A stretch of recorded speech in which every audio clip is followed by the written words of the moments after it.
সামনে নির্বাচন, নির্বাচনের হেলা, এমন এক হেলা, বুঝা বড় দায়। আপন বাপ যদি নির্বাচন করে ছেলের ভোটটা পাইব কিনা অনেক বড় সন্দেহ হই, কারণ আইন্দার গড়ে গিয়া সিল মারে। এই জন্য বলতাছি নির্বাচনের হেলা অনেক কঠিন এক খেলা, কারণ আপন বাপও ছেলের ভোটটা আশা করতে পারে না, কারণ আইন্দার গড়ে গিয়া সিল মারবো। সামনে যখন নির্বাচন, একটা কথাই বলবো তোমাদেরকে, উস্কানিমূলক কোনো বক্তব্য দিবা না।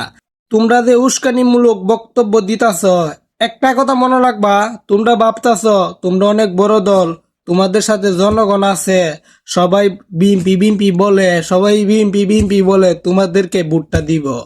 এরকমটা মনে করবা না।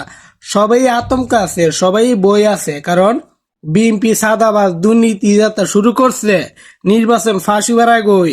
এই জন্য সবাই বিএমপি বলে। এদের মনে আসলে যে কোন মার্কা লালন করতেছে, কোন মার্কা যে এদের মনের ভিতরে আছে, এই কথাটা বুঝা বড় দায়। নির্বাচন হেলা বড় কঠিন হেলা। একটা কথা মনে রাখবা, আইন্দার গড়ে গিয়া সিলটা মারবো, মাঝখানে সিলটা মারবো। তাই বলতাছি নির্বাচনে হেলা বুঝা বড় দায়, একটা কথা মনে করবা।